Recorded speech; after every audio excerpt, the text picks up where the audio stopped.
Good morning, everyone, and welcome back. After last night's food and entertainment, I assume some of you are tired, but we have to get back to the academic session and to the first plenary session today, where we have the presentation for the Best Paper Award. And to chair this session, it's my pleasure to introduce Professor Cristina Silvano from Politecnico di Milano, who is also the chair of the program, or co-chair of the programs committee. So, Cristina, please. Morning, everybody. I'm very glad and honored to be here today to present our best paper this year. And our first speaker, Alex Huebl. Alex is a computational laser plasma physicist working on exascale simulations at the Lawrence Berkeley National Lab, where he leads the software architecture of the BLAST, the beam plasma and accelerator simulation. And he was co-author of the paper winning in 2022 the ACM Gordon Bell Prize on running BLAST code WarpX on first exascale system in the world frontier. And in the early career, he was also one of the Gordon Bell finalists at Supercomputing 2013. Our second speaker is Ryan Sandberg. He's a PhD from University of Michigan in applied and interdisciplinary maths and scientific computing, and currently postdoc on the advanced modeling program at the Lawrence Berkeley National Lab. And his research is on computational plasma physics with focus on plasma-based particle acceleration. So my compliments to both of you, and the floor is yours.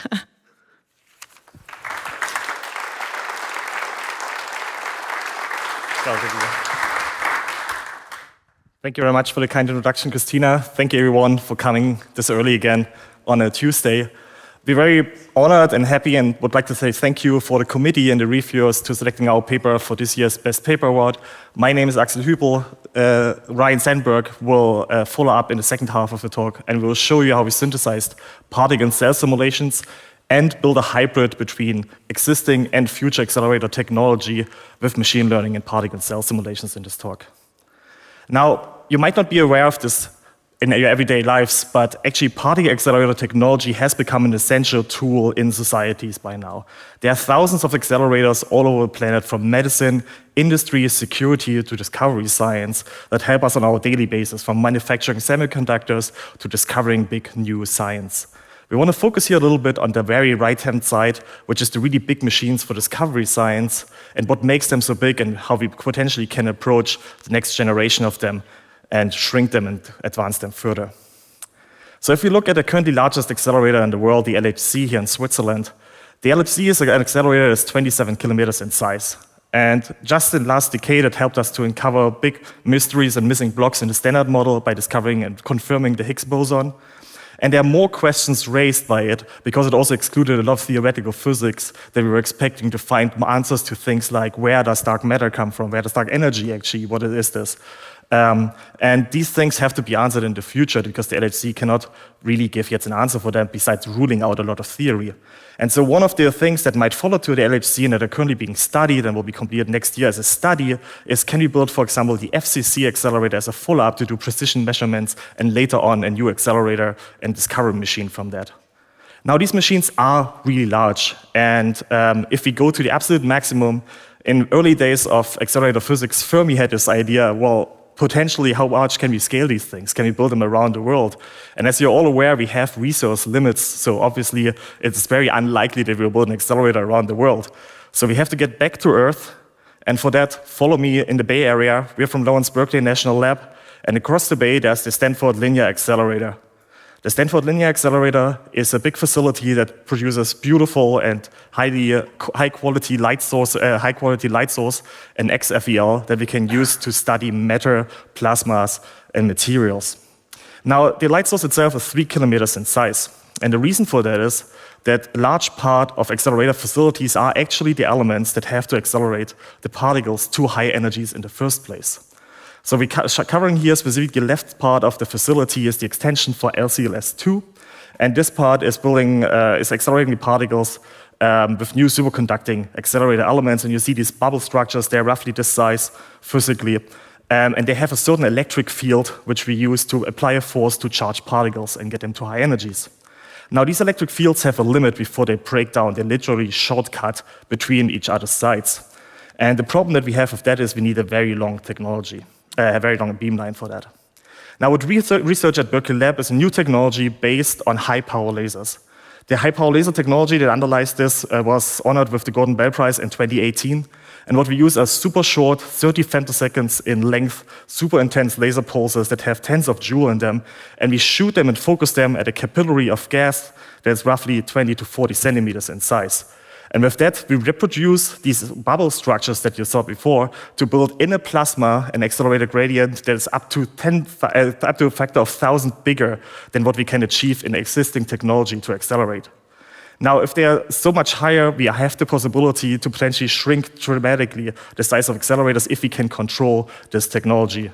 And so while we have ongoing experiments, our part here is simulation, planning, and theory that we contribute with supercomputing.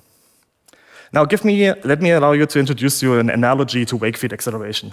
What you see here is a wakeboarder, and you see someone that's filming him. There's an interesting technology, or there's an interesting difference here that you see one of them is actually being pulled while the other one is not holding anything to the boat. So naturally, two science questions arise here.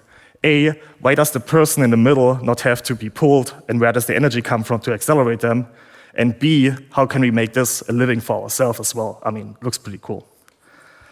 So interestingly and luckily, the answer to both of these questions is wake fields. The wake field is the following. The intense driver, in this case it's a boat, is transferring its energy into the water by driving a wave of water behind it. That wave is co-propagating with the boat. Now the person surfing the wake is constantly surfing down the wake, but since the wake is moving with the person, they constantly go downhill and get the energy from the boat into the water onto the person. That's how they're accelerated. The same happens in a plasma, but here on the scale of tens of micrometers. We have an intense laser driver that I introduced in the last slide.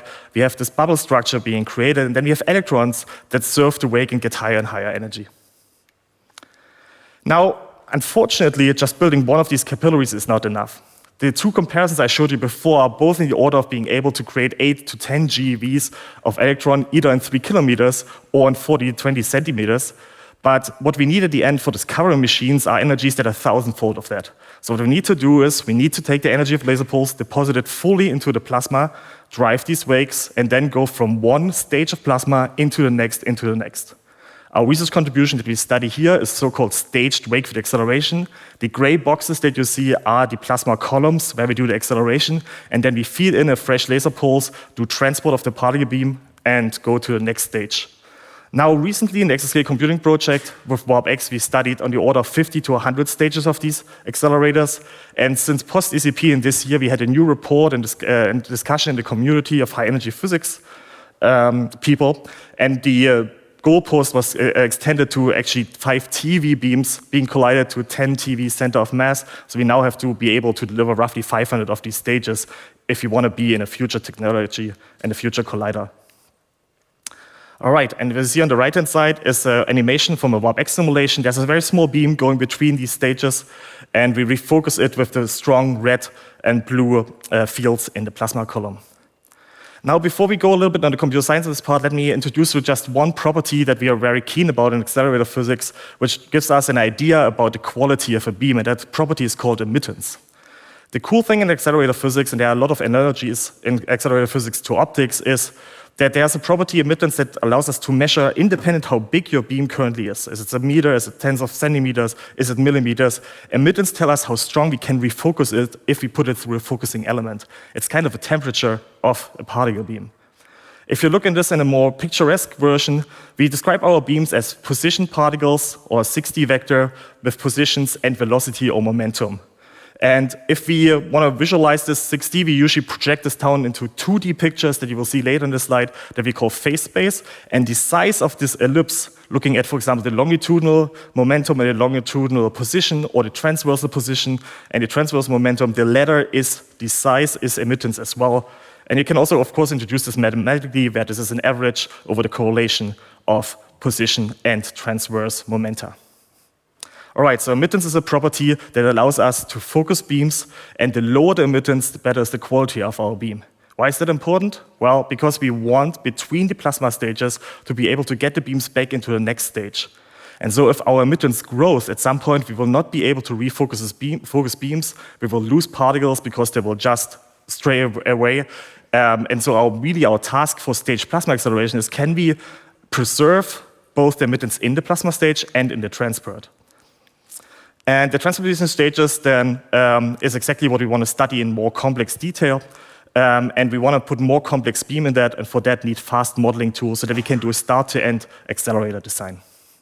Now, the demonstrator problem that we showed in our study is from the video I showed you before, is we want to control the emittance growth through 15 stages of plasma accelerators, including the transport gap. And we put the technical details of the transport gap in here, with the thought that in the future, if we can model this well, we can increase the blue part and make it more and more complex with nearly the same cost that we currently have. All right, so how do we model particle acceleration in general?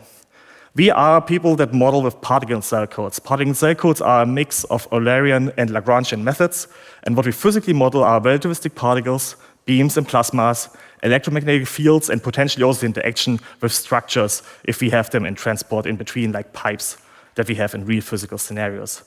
Our turbo representations are macroparticles that usually represent one real particle to maybe a few weighted particles. We have fields that we usually put on a grid, and we have the structures on the grid for interpolation. And the time scales that we have to cover are really huge. So in plasmas, what we have to cover are things on the micrometer scale. I told you femtosecond are laser pulses, but on the end, an accelerator is kilometers. So that gives you a real big scale problem that you have to cover with multiple methods and with multiple codes. And so what we need is really the best algorithms and the largest and fastest computers to model these accelerators and bring these all together. Now, WarpX is one of our flagship codes. We developed it as part of the Exascale computing project in the US, and it has its applications in laser plasma physics, in particle accelerators, extreme light sources, and now also in fusion devices and plasmas. It's an electromagnetic particle and cell code, and it allows us really to go into the details of these wake fields and analyze them. WarpX is developed by an international community of people. Some of them are also in the audience, and we're really happy that together, starting this in ECP, being able to accumulate such a big open source community to drive our science forward together. Now, the technology that we implement is the standard HPC technology that you expect from MPI and GPU acceleration. We use performance portability layers with MREX and have things like dynamic load balancing. I will show you a bit more details later. And then we have scalable and standardized I/O and build this open community ecosystem. WarpX was honored to be awarded the Gordon Bell Prize in 2022, where we studied a part that is really the beginning of the acceleration, where we injected a new way of getting a lot of particles into these accelerators. Now, since ECP ended, we also leveraged this technology in the last 2.5 years together and developed a new code that's called ImpactX, which uses a big part of the WarpX technology stack. But instead of integrating in time forward, what we do is we integrate along a reference trajectory of a particle accelerator. And we assume not a full electromagnetic code, but we assume an electrostatic code. And that model is really efficient for us if we want to do whole device modeling, right? If we want to go to kilometer, meter size, and connect this with the few centimeters to sub-micrometer dynamics we have in other codes. So traditionally, what we will do is we will take the WarpX code for the part in between, and we will take the ImpactX code for the long parts, and go back and forth for modeling with very different requirements and supercomputing and time. Now, how do we synthesize these parts? How do we synthesize these two plasma and conventional accelerators, and specifically with GPU acceleration that we like? Well, let me quickly show you our software stack. I told you we start as everyone from MPI, CUDA, OpenMP, and so on. And really important to our activities is that we develop together with the MREX team a block-structured implementation of the particle and cell code. So MREX provides us everything from block-structured containers for fields and particles that are distributed in memory, a performance portability layer, a couple of fundamental solvers, and a lot of utilities that we need to express our physics. Of course, we have a lot of auxiliary implementations like Great I/O with our partners, math libraries, FFT libraries for solvers. Only on top of MREX, then, we actually implement our physics. So, for example, we implement QED modules that we want to add, and we have a common library that we use for PIV physics, like, okay, how to express our Lagrangian physics, our Eulerian physics, like current deposition, pushing particles around in a very abstract way. Only on that, then we write our applications, and warpx and impactx are introduced. We also have additional codes that leverage the same technology. And what we do in this work now to make this really together, combine these big C++ codes with the wider ecosystem, is we extend them strategically both on the level of MREX, where all our data structures are defined, and as well on the level of the applications lightweight with Python interfaces, so that we're able to couple them to a wider ecosystem. Now, how does this work? We know already there are two demonstrated profits for GPU that we want to leverage. We know particle cell simulations can be dramatically accelerated with GPUs, as we have shown in the previous slides. And we know that machine learning also does tremendously benefit from being run on GPUs, both for training and inference. Now, our implementation goals that we had when we started this work is to augment and accelerate our on-GPU PIC codes and couple them also with on-GPU ML models without leaving the device, right? You don't want to go from the CPU to the GPU or GPU to the CPU just because you couple something together. We want to support many HPC compilers. Most of them are in C++, our software stack is in C++, and we want to establish an ecosystem and design where we can plug and play later on in follow-up projects to really explore tons of ML models without having to recompile our whole software stack. Our approach is to address this by creating a compatible ecosystem between HPC and the ML ecosystem by using our C++ core and Python as control and glue. The implementation actually is based on a library that was started at ETH Zurich in 2017 by Wenzel Jakob, and it's called PyBind 11. And with that, we create an ecosystem between BLAST that we can seamlessly integrate with QPy, PyTorch, and Number. Let me show you the detail. Well, specifically, we embrace emerging standards. And what you can do for your HPC code is you can enhance them by exposing your data structures as views without copies. So this is the very simplest example, and we also do this for higher dimensional arrays, like our fields. But for particles, for example, it's like you can say, well, this is a one-dimensional array. As in NumPy, it has a, for example, F8, float 8 representation. It lives somewhere on the stream on the GPU, and it has a pointer where it starts from. And so what you can do from that is you can create, for example, a QPy array or PyTorch tensor that already knows where the data is and doesn't necessarily have to transform anything or move it away from your device. And then our implementation is really on the high level can also be written in Python. So we have very large arrays that we chunk up into sizes that can well create kernels. And what we then do is we exchange this data, transform it into PyTorch, push it instead of through an algorithm, we push it through an ML model that was trained with data, and then we go back and continue to model just with the physics models that we have implemented. And with that can really solve this in. Axel. So after this solid foundation in GPU accelerator modeling tools, we're going to go back to our physics example and think about how we use these tools to synthesize our particle and cell simulations with AI machine learning models. So our demonstrator problem is we're thinking about particles through this accelerator. So remember, there are two things Axel said that we want. We want energetic particles, but we need to maintain beam quality. So we have to balance these. So the energy comes through the stages, and then the beam quality we're going to measure in terms of emittance.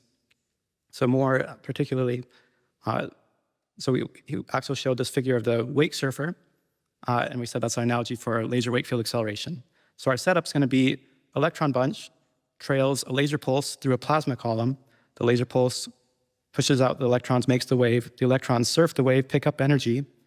Then at the end of this, the laser has lost some energy, so we kick that out. We have a mirror that deflects out the depleted laser pulse. The electron bunch keeps going. It starts to spread out. So we need some focusing optic that pushes it back in, focuses it right behind the next laser pulse. In the next stage, same thing. Wake, electron picks up energy, then kick out the old laser pulse. Laser electron beam expands, refocus, and repeat. And we want to do this while maintaining beam quality. The laser plasma stages, these are complex, so we're going to keep those as fixed parameters. And the thing we're going to vary then is the transport, the lens between the stages. So what we're going to do, we have these multiple LPA stages, and we're going to vary the two things. We're going to vary the plasma lens position between stages and how strong it is, and we'll do that for each of the stages. To start with, we do a warpx, so a 3D high-quality simulation of these 15 stages. And on the right, we show what's happening here. So as the electron beam goes through, it's picking up energy. So about 7 GeV per stage, up to 100 GeV at the end. And then we said the next thing is maintaining beam quality, which is coming from setting the transport parameters, setting the lens strengths. So we're going to assume the lenses are fixed right exactly in the middle of every pair of stages. And then we're going to set the lens strengths. We have an analytic expression for, there we go. An analytic expression for what the lens strength should be determined by beam parameters. And so as we go through the simulation, we measure beam parameters right before going to the lens, set the lens strength, and then proceed through the next stage and keep setting lenses. And we can see we're keeping the beam matched. So as in, the beam size is about what it should be. Not exactly, or you see just a little bit of oscillation. So if we measure beam quality, emittance, it's preserved to within 5%. For some applications, 5% is good enough. For collider applications, even 5% emittance growth is too much degradation in beam quality. So there's room for numerical optimization. To set up the optimization, if we were to do this with the high-quality 3D simulations, that gets expensive. It gets expensive quickly. So the results from the simulation that I showed, the 3D simulation of the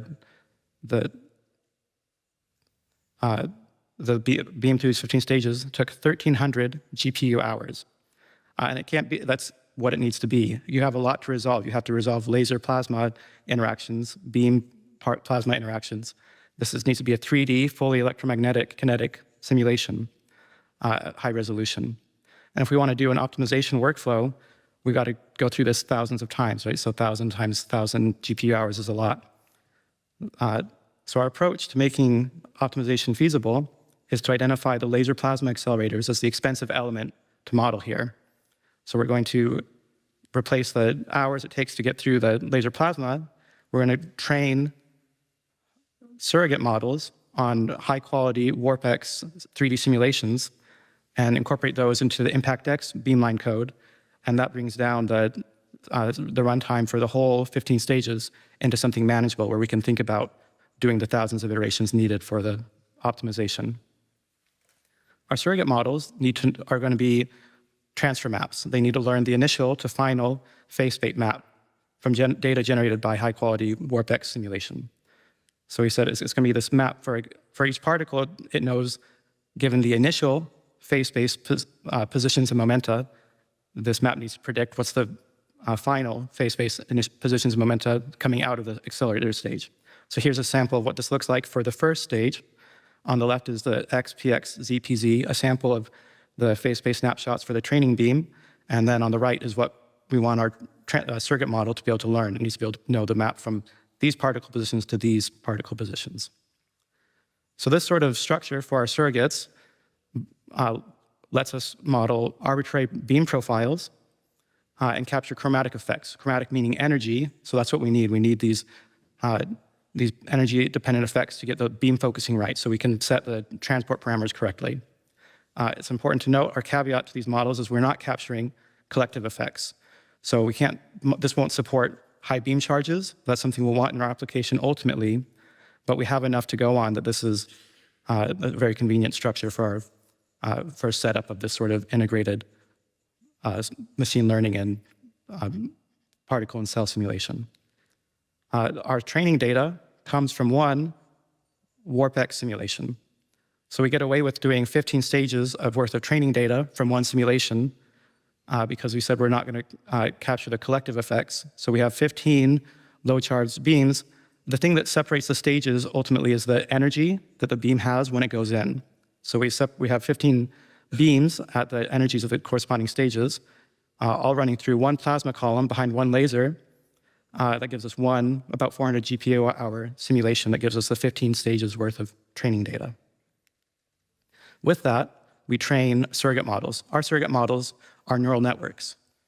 For our case, we don't need super complicated neural networks. These are fully connected, feed forward.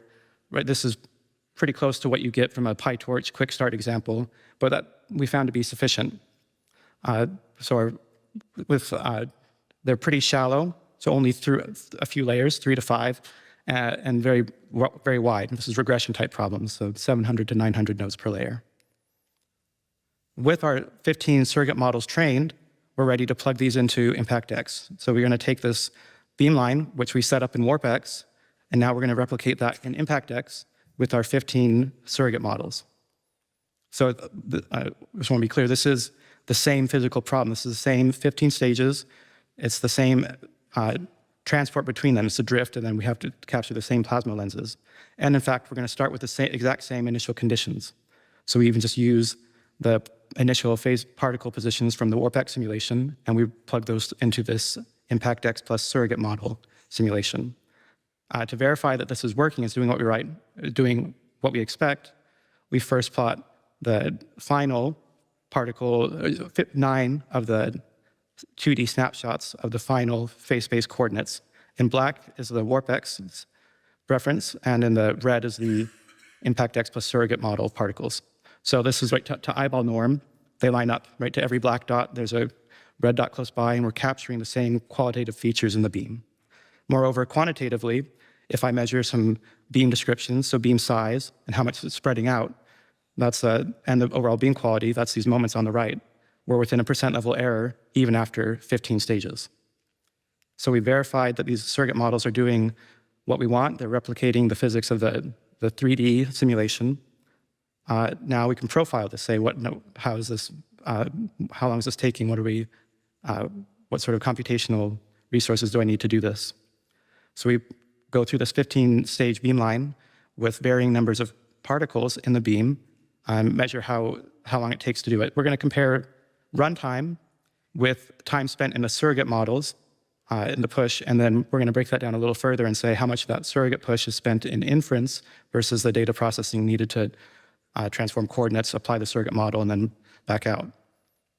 So there are 2 interesting features to note from this strong scaling plot of the ImpactX plus the surrogate models, right? So at the low end, we don't have enough work for the GPU, and that we're doing most of the time, the runtime's not dominated by the time the surrogates. And then at large particle numbers, our runtime is basically just the surrogate models, and the surrogate models, right, is 96% inference. So that's what's giving us our good linear scaling at large particle number. And at that linear scaling, we're getting about 63 nanoseconds per particle per stage. And then if we look at the same profile, so again, if we dive into the lower end of particles, then we can get through a simulation in 2 to 4 simulations per second, and we're not loading the GPU, and that's what's giving us that flat behavior in time versus number of particles. So with the ImpactX plus surrogate models verified and profiled, we're going to start to revisit this idea of the optimization. Can we actually improve on emittance growth? So recall, I showed you the WarpX simulation, so we went through the 15 stages with the high-quality PIC simulation, and that's what gives us this plot here. So we see the open circles, the emittance grows a little bit, 5%, we said, over the 15 stages. So I'm going to take this ImpactX plus surrogate model that we verified, and now we do a stage-by-stage optimization. So I say, I twiddle with the lens position and strength at the end of stage 1, and let's say drive down emittance out at the end of stage 2. And then once I have those optimal parameters, I go to the next stage. Say, now look at the lens parameters, lens strength and position after stage 2. I want it to minimize emittance out of stage 3, and so on. And that's what gives us these cross circles here on the right. So we can see what this optimization is doing what we want. We're driving down emittance in the ImpactX plus the surrogate models. But the question remaining then is, so that's great. We're optimizing in this context with these surrogate models, so that's what the optimizer should do. Does that inform the 3D simulations? Can we close the loop? So when we take those lens parameters that optimize the ImpactX plus the surrogate model, and we plug those into another 3D high-quality simulation, this was the exciting part for us, is to realize, yeah, we have these surrogate models accurate enough, we can close the loop. And we're in fact optimizing, so we're taking these things that were optimal for this other framework, and they optimize, again, the 3D high-quality PIC simulation.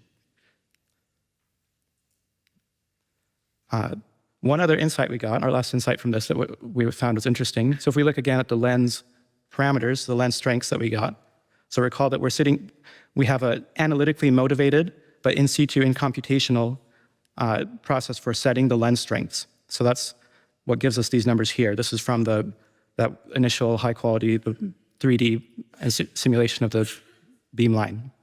And that's how we computed these lens strengths. And then if we do that with the ImpactX plus surrogate models, so that's the same beam where we get these cross circles. So this is another sign of the verification that the surrogate models in ImpactX are reproducing the same physics. It's computing in this analytically motivated, but in situ lens strength computation. Right? We're getting basically the same thing, a little deviation at the end, as we might expect, because the surrogate models aren't exact. And then so now we're going to plot something new. These are the lens strengths computed in that optimization. So one thing that's interesting, those lens strengths didn't just minimize emittance, but if we notice here, right, there's some oscillatory behavior in the WarpX. So our best theory, that analytically motivated but in situ computation, the optimization smooths that out. And not just smooths that out, but it's suggestive of a curve. So this optimization didn't just provide us numerical values that minimized on the emittance, it actually helped us inform and improve our theoretical understanding of this situation. The last thing I'll point out about this is the cost savings in using this surrogate model approach to optimization. So if we were just to think, let's just try to do this optimization in WarpX and just estimate what the cost would be, we said that each simulation costs us about 1,500 GPU hours. If I need to do 100 to 1,000 iterations, right, simple math, I have 1 million plus GPU hours. So the same cost to do this with the surrogate models, we have one training simulation, 450 GPU hours, plus 15 stages worth, and it takes about 3 hours to train, so 45 GPU hours for training. Then to do the optimization, well, we said each simulation then took 10 seconds in the ImpactX plus surrogate framework, so that's a relatively negligible 3 hours. Plus the validation simulation, we're still just at 2,000 GPU hours. So right, that's this motivation for this 750 order 1,000 estimated cost gain in optimization using these surrogate models. So in summary, we developed this fast, high fidelity, data-driven workflow using ImpactX plus the surrogate models. Started with surrogate models that we could reproduce the complicated laser plasma accelerator physics to percent level. And then these surrogate models incorporated seamlessly into ImpactX. That let us do the 15-stage runs, go from hours to seconds, and that this optimization workflow now, so we can do it, 1, and 2, it informs the WarpX simulation, and 3 actually informs our theory. So future work is to improve on this and to add generalizable collective effects. But just to get that closing the loop was very exciting for us. And then in the spirit of being open source, these examples on these links here are available. So anyone can go in now. You can build WarpX, ImpactX, and you can try out these examples for yourself. These are pretty close to, last time I tried anyway, I was able to make it work. Build ImpactX and run the 15 stages and get the same sort of results I showed you. Thank you.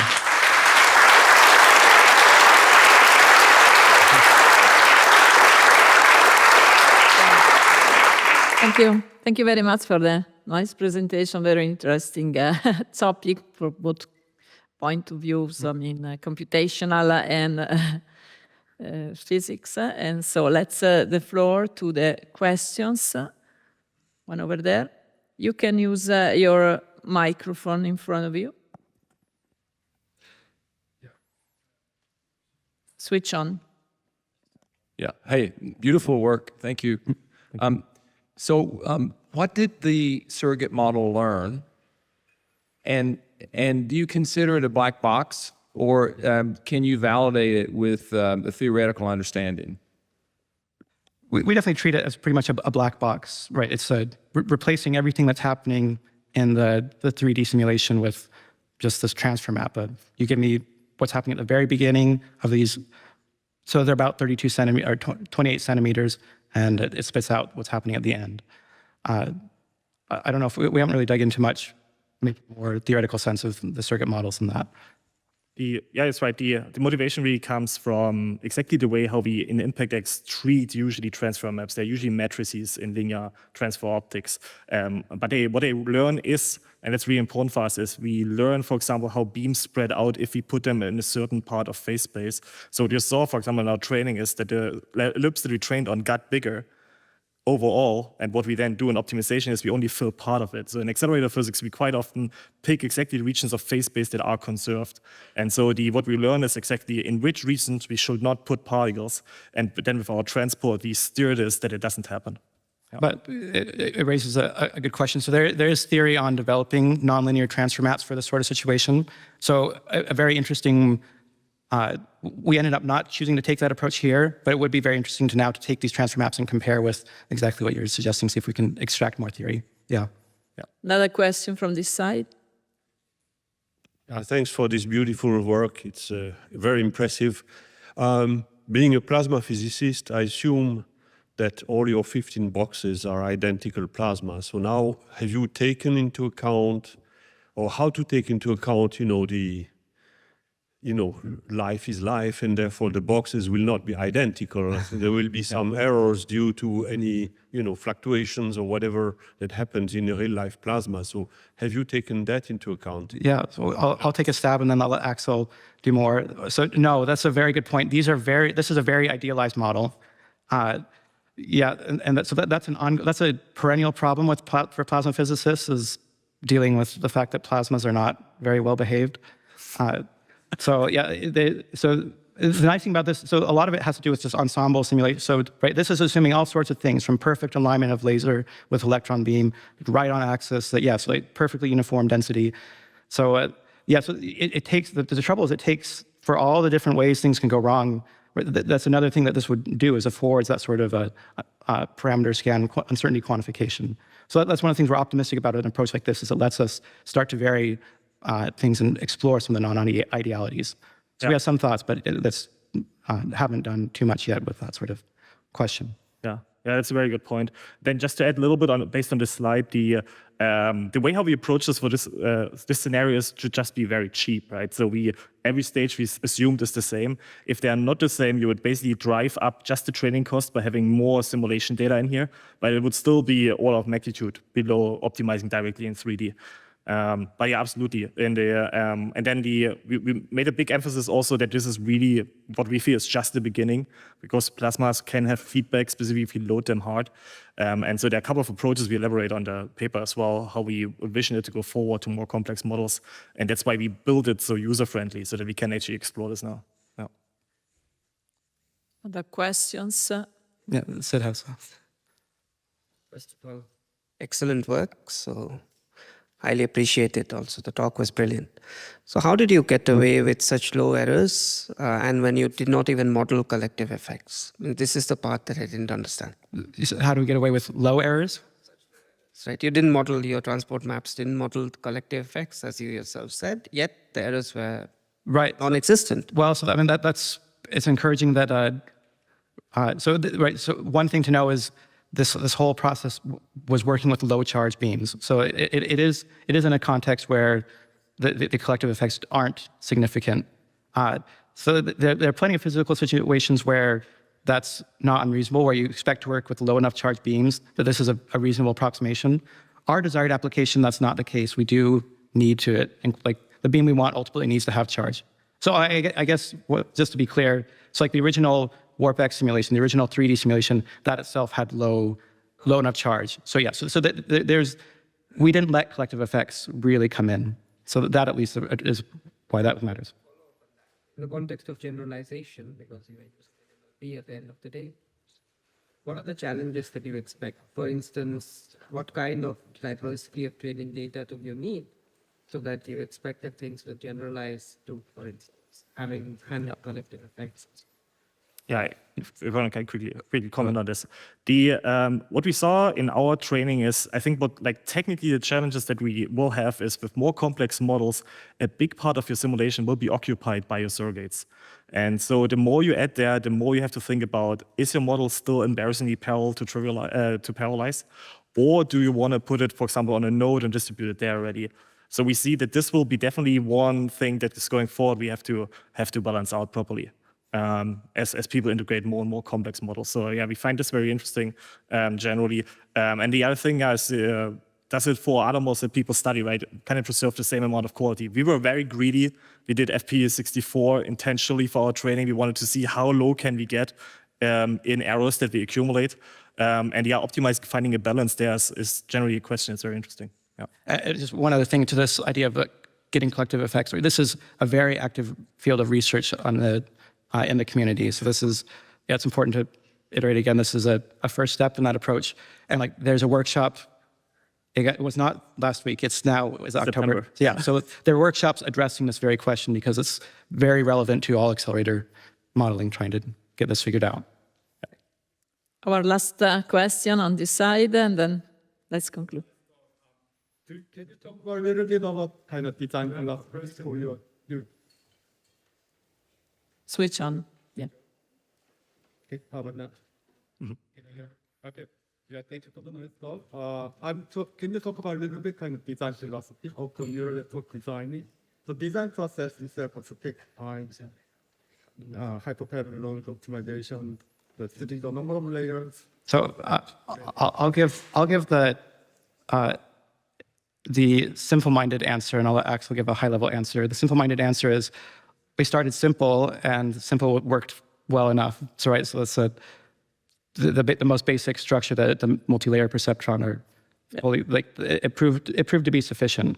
So it was very much a discovery-based iterative process of we'll start small. Oh, that's too small. Go bigger. And we were considering and looking into actively more structured neural networks. That just didn't. We got away with not being more structured. Yeah, maybe deep learning networks, and so take advantage of more layers and more accuracy of a deep learning. Right. Yeah. Anyway, for the next. So addressing collective effects, all sorts of alternate structures come into play, from transformers to some people are looking at image processing convolutional neural networks, where you just take this snapshot and train on those. So but it's a very open question as to people are answering this question right now, I guess. Yeah, but also it should be a call for collaboration with physicists. Yes, if you want to use our codes, it's very easy to integrate. Please reach out to us.